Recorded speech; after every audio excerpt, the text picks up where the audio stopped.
A special thank you to each of our subscribers who make this channel possible. Here's today's story.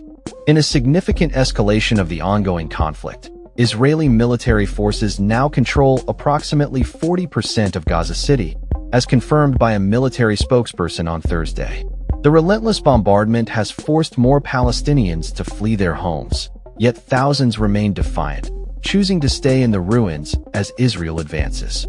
According to Gaza health authorities, Israeli fire has resulted in the deaths of at least 53 individuals on Thursday alone, with the majority of casualties occurring in Gaza City, where Israeli forces have pushed through the outer suburbs and are now perilously close to the city center. Israeli military spokesperson Efi Defrin stated during a news conference, "We continue to damage Hamas's infrastructure," specifically naming the Zaytown and Sheikh Radwan neighborhoods as focal points of their operations. Defrin further indicated that the military campaign would expand and intensify in the coming days.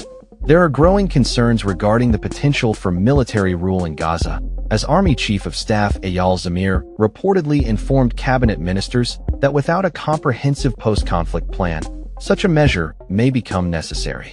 Far-right members of Prime Minister Benjamin Netanyahu's government have been advocating for this approach, alongside proposals to establish settlements in the devastated Palestinian enclave, although Netanyahu has thus far rejected these ideas.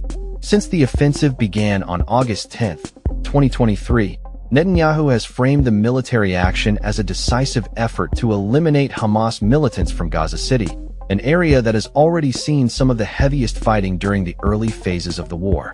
However, the campaign has drawn international condemnation due to the worsening humanitarian crisis in the region, and it has sparked unusual concerns within Israel itself, including reports of strategic disagreements between military commanders and political leaders. Amid the chaos, residents like Nader, a mother of 5 from Gaza City, have expressed their despair. "This time, I am not leaving my house. I want to die here. It doesn't matter if we move out or stay. Tens of thousands of those who left their homes were killed by Israel too, so why bother?" she conveyed via text message. Eyewitness accounts described the bombardment of Gaza City's Zaytown, Sabra, and Shujaiya districts, with both ground and aerial attacks reported. Tanks have advanced into the eastern portion of the Sheikh Radwan district, leading to widespread destruction of homes and igniting fires in 10 encampments. Tragically, Rahia Afana recounted the loss of her 1.5-year-old and 9-year-old children in the attacks on these encampments. "These children are not to blame," she lamented in an interview with a freelance videographer. The Tufa neighborhood has also been heavily bombarded, with reports indicating that Israeli strikes have damaged 5 homes, resulting in 8 deaths and numerous injuries. Mahmoud Bassal, spokesperson for the territory's Civil Emergency Service, stated, "The Israeli occupation targeted a gathering of civilians and several homes in the Mashara area of the Tufa neighborhood, a fire belt that completely destroyed 4 buildings." He emphasized that even if warnings are issued, there are no safe places for civilians to seek refuge. The Israeli military has maintained that its operations are focused on dismantling militant tunnels and locating weapon caches on the outskirts of the city.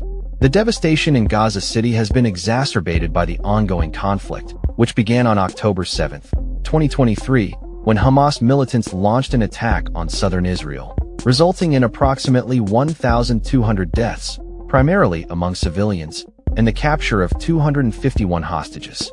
Since then, Israeli military actions have led to over 63,000 Palestinian deaths, predominantly civilians, according to local health officials, leaving much of the territory in ruins. The humanitarian crisis has reached alarming levels, with health officials reporting that 370 individuals, including 131 children, have succumbed to malnutrition and starvation due to acute food shortages, particularly in recent weeks. While Israel claims to be working to improve humanitarian conditions in Gaza by increasing aid to the enclave, the reality on the ground tells a different story. Palestinian officials and humanitarian organizations assert that there is no safe haven anywhere in Gaza, including designated humanitarian zones. The ongoing displacement of residents poses a significant risk to vulnerable populations, including children suffering from malnutrition. Umjad al-Shawa, head of the Palestinian NGOs network, warned that this displacement could be the most perilous yet since the war began, stating, "People's refusal to leave despite the bombardment and the killing is a sign that they have lost faith." As the situation continues to deteriorate, the prospects for a ceasefire and negotiations to secure the release of the remaining hostages appear increasingly bleak. Protests within Israel demanding an end to the conflict and a resolution for the hostages have surged in recent weeks, reflecting growing discontent among the populace. In a related development, Mandela Mandela, grandson of the late Nelson Mandela, has drawn parallels between the plight of Palestinians under Israeli occupation and the experiences of Black South Africans during apartheid, urging the global community to extend support to the Palestinian cause. The United Arab Emirates has also issued a warning, declaring that any Israeli attempt to annex the occupied West Bank would be considered a red line, jeopardizing the progress made through the Abraham Accords. As the conflict rages on, the humanitarian crisis in Gaza City continues to deepen, leaving countless lives hanging in the balance. That's all for this story. We upload videos every day covering many different subjects, so hit that subscribe button to stay informed. Thanks for watching.